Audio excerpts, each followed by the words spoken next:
जितने भी हमारे होम गार्ड वाले साथी हैं, यदि आपने एग्जाम को दे रखा है तो आपके लिए काफी इंपॉर्टेंट वीडियो हो जाता है।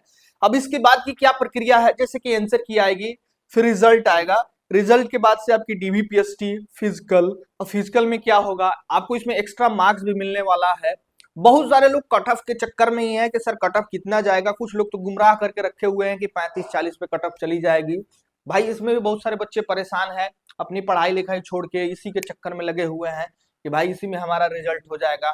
फिजिकल आपको करना चाहिए या नहीं, मतलब सब कुछ इस वीडियो में हम लोग बात करने वाले हैं, ए से लेकर जेड तक। यदि आपने इस वीडियो को क्लिक कर दिया है तो पूरा देखना, चैनल पे नए होंगे तो सब्सक्राइब करके जुड़ जाना है। लगभग 41,500 के आसपास वैकेंसी थी, लगभग जो है 25-26 लाख के आसपास फॉर्म भरे गए, जिसमें से 20 लाख बच्चों ने एग्जाम दिया, 75% के आसपास उपस्थिति रही, 20 लाख बच्चों ने एग्जाम दिया। अब इसमें से जो है 1,20,000 के आसपास बच्चे सेलेक्ट किए जाएंगे डीवीपीएसटी और फिजिकल के लिए, और 1,20,000 में से ही लोगों का मेरिट बनने वाला है। ठीक, अब इतने लोगों का रिजल्ट होने वाला है, अब इसी में लोग अपना डीवी कराएंगे, पीएसटी कराएंगे और फिर फिजिकल कराएंगे, और जो फाइनली सेलेक्ट होंगे उसमें से जो है मेरिट बनाई जाएगी और फिर जो है आपकी ज्वाइनिंग कराई जाएगी। तो ये आपको सीन आगे का देखने को मिलने वाला है। अब एक बड़ा सवाल है कि आंसर की कब आएगी, तो मैंने पिछले वीडियो में भी बताया था कि 5 तक आपकी आंसर की आ जानी चाहिए, इस मंथ के 5 तारीख तक, कभी भी आ सकती है, आजकल कभी भी आ सकती है। दूसरी बात कि आपकी डीवीपीएसटी कब हो सकती है, रिजल्ट कब आ सकती है, तो देखो मई में तो रिजल्ट नहीं आएगी, जून में 15 तारीख के आसपास रिजल्ट देखने को मिल सकता है, और जुलाई में आपकी फिजिकल स्टार्ट होने की संभावना है। मतलब कि पहले डीवीपीएसटी होगी, उसके बाद से आपकी फिजिकल होगी। ठीक, ये प्रक्रिया आपको देखने को मिलेगी। अब जैसे कि आपको पता है कि ये वैकेंसी जनपद वाइज है, तो सारी प्रक्रिया इसके बाद से जनपद में आपके देखने को मिलेगी। जैसे कि आप बनारस से हो तो आपके बनारस में ही सारी प्रक्रिया देखने को मिलेगी, इलाहाबाद से हो तो इलाहाबाद में ही सारी प्रक्रिया देखने को मिलेगी। मतलब कि ये एग्जाम जो है एक सामूहिक तौर पे कराया गया है, इधर के बच्चों को उधर भेज के। बाकी इसके बाद से आपकी वैकेंसी जितनी रहेगी, जैसे कि अंबेडकर नगर में वैकेंसी की बात करें तो 434 है, तो सारे लोगों का वहीं पे जितने सारे बच्चे हैं उसके हिसाब से वहां पे कट ऑफ लगाई जाएगी, कितने बच्चों ने एग्जाम दिया, कितने पास हुए। ठीक है, और वहीं पे जो है आपके एवेल्युएशन किया जाएगा, डीवीपीएसटी और फिजिकल कराई जाएगी। ये प्रक्रिया आपको देखने को मिलेगी। तो मतलब कि कट ऑफ आपकी जो है डिस्ट्रिक्ट वाइज आनी है, ये तो अभी तक आपको पता ही होगा। अब बहुत लोगों का सवाल आएगा कि सर हम गोरखपुर से बोल रहे हैं, हमारे गोरखपुर में क्या कट ऑफ जाएगी, तो देखो इस तरह से अनुमान लगाना थोड़ा सा मुश्किल है, क्योंकि डिस्ट्रिक्ट वाइज कितनी पोस्ट है ये तो हम लोगों के पास है डाटा। ठीक, लेकिन कितने फॉर्म भरे गए हैं, कितने बच्चे ने एग्जाम दिया, ये सारा डाटा हम लोगों के पास नहीं है। ठीक, तो इसलिए जो है हम लोग जिलावार कट ऑफ थोड़ा सा बताना मुश्किल हो जाता है। खैर बहुत सारे टीचर आपको बता भी रहे हैं, तो वहां से जाके आप लोग थोड़ा सा गाइड ले सकते हो। बाकी एक ओवरऑल बात करें तो कट ऑफ आपकी 40 और 35 पे बहुत मुश्किल है बनना। अगर आप यूआर से हो तो आप 60 प्लस जाओ, यूआर वाले जो है 60 प्लस जाओ। अगर आप मान लेते हैं ओबीसी और ईडब्ल्यूएस से हो तो आप कम से कम 57 प्लस जाओ, तब जो है आपकी रिजल्ट होने वाली है। पेपर भले टफ था, लेकिन देखो 20 लाख ना एग्जाम दिए हैं, 20 लाख में सबके लिए थोड़ी टफ था भाई। यहाँ एक से एक भूत लड़के हैं जो एसएससी और रेलवे जैसे एग्जाम में 100% मार्क्स ला रहे हैं, समझ रहे हो। तो इससे अंदाजा लगा लो आपकी पढ़ाई कमजोर है, आपको लग रहा है कि बहुत टफ है, जो नहीं पढ़ा है उसके लिए तो टफ ही है। खैर जीके जीएस हमेशा से टफ रहता है, लेकिन इसका मतलब ये भी नहीं है कि 50% आप क्वेश्चन ना बना पाओ। 40% क्वेश्चन तो इजी ही थे, बाकी जो पढ़े होंगे तो 10-15 क्वेश्चन 20 क्वेश्चन तो बनाइए देंगे, ये बात है। अगर वहीं एससी एसटी वाले हो तो एससी एसटी वाले कम से कम 55 प्लस जाओ, तब जो है आपकी रिजल्ट होने वाली है। ये मेल कैंडिडेट का हो गया। वहीं फीमेल की बात करें तो फीमेल यदि यूआर से हो तो कम से कम 55 प्लस आप मार्क्स लाए हो, तब जो है आपकी रिजल्ट होने वाली है। अगर आप ओबीसी, अगर ईडब्ल्यूएस से हो तो कम से कम 53 प्लस रहो, अगर एससी एसटी से हो तो 50 प्लस रहो, तब जो है आपकी रिजल्ट होने वाली है। ये आपको कट ऑफ देखने को मिल सकता है। अब जनपद वाइज 1-2 मार्क्स आगे पीछे हो सकता है, ये आपका रहने वाला है। अब कट ऑफ इसलिए बताना जरूरी हो जाता है क्योंकि बिना कट ऑफ का आप लोग कमेंट करोगे कि सर हमारा इतना मार्क्स बन रहा, क्या करें।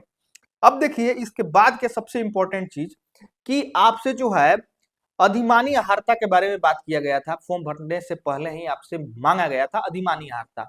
तो उसमें मैक्सिमम आपको 3 मार्क्स मिलने वाले हैं। खैर मैंने कल भी एक वीडियो बनाकर अपडेट किया था, तो उसमें थोड़ा सा गलती हो गया था, तो जिसको मैंने क्लियर किया, मैंने बात किया अपने ग्रुप में, फिर हुआ कि नहीं, तीनों में से कोई एक में जो भी आप किए हो उसमें मैक्सिमम जो भी है वो मार्क्स मिलेगा। तो समझ लो, देखो अधिमानी अहार्ता में 3 ऑप्शन आपको दिए जा रहे हैं। सबसे पहले तो अगर आप एनसीसी कैडर वाले हो तो उसमें आपको मार्क्स मिलेगा। दूसरा, आपको ड्राइविंग लाइसेंस है आपके पास तो उसमें आपको मार्क्स मिलेगा।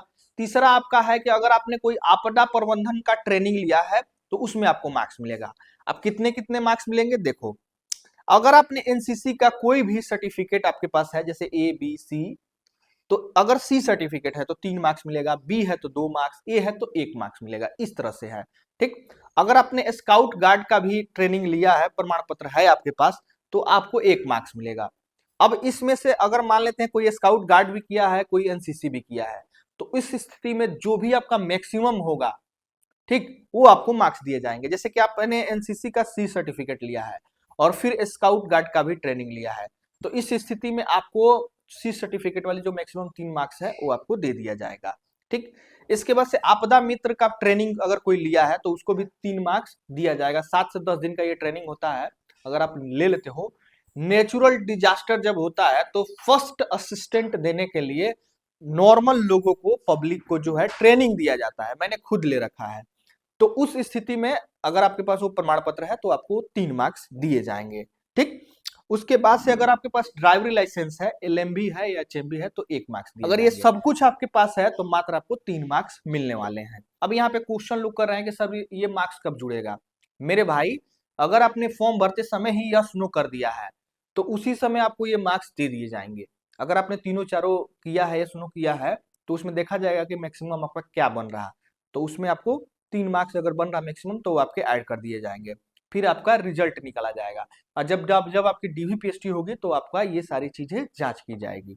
ठीक, ही जुड़ जाएगा। अब बहुत सारे लोग ऐसे हैं जो फॉर्म भरते समय दिए ही नहीं है, तो अब कुछ नहीं हो सकता है। अब डीवी में आप चाहोगे कि जाकर दे दें तो उसका कोई बेनिफिट ही नहीं मिलेगा। ठीक, तो ये फॉर्म भरते समय ही आपको यस नो करना था। अब ये काम हो जाएगा, इसके बाद से आपकी आंसर की आएगी, आंसर की के बाद से आपकी डीवी होगी। अब डीवी पीएसटी में आपकी डॉक्यूमेंट वेरिफिकेशन होगी और आपकी हाइट वगैरह नापी जाएगी। अब हाइट तो सबको पता है भाई, 168 सेंटीमीटर हाइट यूआर ओबीसी और एससी की ली जाएगी, एसटी की 160 सेंटीमीटर। इस तरह से आपकी हाइट मांगी गई है। और जो भी महिलाएं हैं इनकी हाइट 152 सेंटीमीटर ली जाएगी, यूआर ओबीसी एससी और एसटी की 147 सेंटीमीटर, और महिलाओं का वजन 40 केजी लिया जाएगा। बाकी पुरुष का सीना भी नापा जाएगा 79 से 84 सेंटीमीटर, कुछ कैटेगरी को छूट भी है। तो इस तरह से आपकी डीवी पीएचडी के समय ये सारी चीजें कराई जाएगी, मतलब पीएचडी के समय ये होगा। और डीवी के समय आपकी डॉक्यूमेंट वेरिफिकेशन, वही जो आपने फॉर्म भरते समय अपने डॉक्यूमेंट जो दिया था, जैसे अपनी आधार कार्ड, आपने मैट्रिक का सर्टिफिकेट लगाया है, इंटर का सर्टिफिकेट जो भी लगाया है, जो भी दिया है वो, फिर अधिमानी अहार्ता में अपने एनसीसी या आपने ड्राइविंग लाइसेंस यस नो किया है, तो ये सारी चीजें चेक की जाएगी। उसके बाद से अगर आपने छूट क्लेम किया है, जैसे ईडब्ल्यूएस, ओबीसी, एससी, एसटी, तो कास्ट और निवास सर्टिफिकेट आपकी देखी जाएगी। तो ये सारे डॉक्यूमेंट्स आपके पास ऑलरेडी है जो उस समय आपकी देखी जाएगी। ठीक है जी। इसके बाद से आपकी प्रक्रिया रहने वाली है फिजिकल की।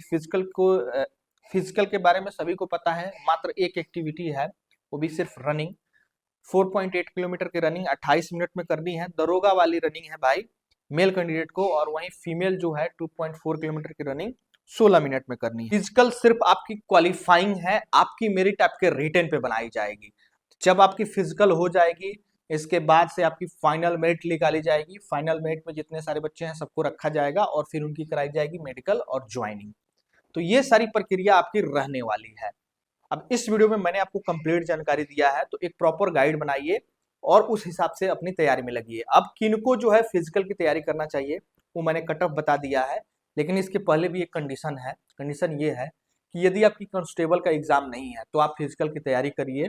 अगर आपकी कांस्टेबल का एग्जाम है तो आपको फिजिकल की तैयारी बिल्कुल नहीं करनी है, आपको तैयारी करनी है अपनी कांस्टेबल की। बाकी फिजिकल आपकी 20 दिन 1 मंथ में आराम से तैयारी हो जाती है। समय काफी ज्यादा है, 28 मिनट में 4.8 किलोमीटर। बस हिम्मत आपके पास रहेगी तो दौड़ जाओगे मेरे भाई। खुद मैं 17 दिन मैं दौड़ गया था यूपी पुलिस का, ये जो 18 वाली वैकेंसी थी, लेकिन उसमें हमारा मेरिट नहीं बन पाया। फिर 19 बैच में मैं हुआ था एग्जाम देके। ठीक, तो आपकी भी सिलेक्शन हो जाएगी, बस हिम्मत नहीं हारना है। आगामी समय में काफी सारे एग्जाम लाइनअप है, कांस्टेबल की, एएसआई एसआई की, कंप्यूटर ऑपरेटर की, लेखपाल की। उत्तर प्रदेश में काफी सारी वैकेंसी, मतलब समझ लो कि ये वैकेंसी का साल रहने वाला है 26-27, क्योंकि 27 में इलेक्शन है। तो आप लोग बहुत बढ़िया से अपनी तैयारी करिए, नौकरी जरूर हो जाएगी। और ऐसे भी 1 लाख वैकेंसी गवर्नमेंट के द्वारा अनाउंस किया गया है। और हमारा 2 नोट्स अभी मार्केट में काफी अच्छा चल रहा है, जिसमें से एक कंप्यूटर ऑपरेटर की है, जिसमें से एक कंप्यूटर की नोट्स है। मैंने पूरा कंप्यूटर का सिलेबस चैप्टर वाइज कवर किया है और प्रत्येक चैप्टर के नीचे एमसीक्यू भी दिया है। तो इस नोट से आपकी चैप्टर वाइज थ्योरी कंप्लीट होगी, प्लस आपकी प्रैक्टिस भी होगी। कंप्यूटर ऑपरेटर एएसआई एसआई के लिए रामबाण का ये काम करने वाला है। और ऐसे भी दरोगा, लेखपाल, हर वैकेंसी में लगभग कंप्यूटर से आज के डेट में क्वेश्चन पूछे जा रहे हैं। और यूपी स्पेशल तो भाई है, ये है यूपी स्पेशल का तो क्वेश्चन हर एक एग्जाम में यूपी के रहने वाला है। तो दोनों कॉमन बुक्स हैं जो प्रत्येक एग्जाम में कारीगर होंगे। दिए गए व्हाट्सएप नंबर पर मैसेज करना है, मात्र 10 चाय इतना आपका दाम पड़ेगा और कंप्लीट ये दोनों सब्जेक्ट की तैयारी आपके इस नोट से हो जाएगी।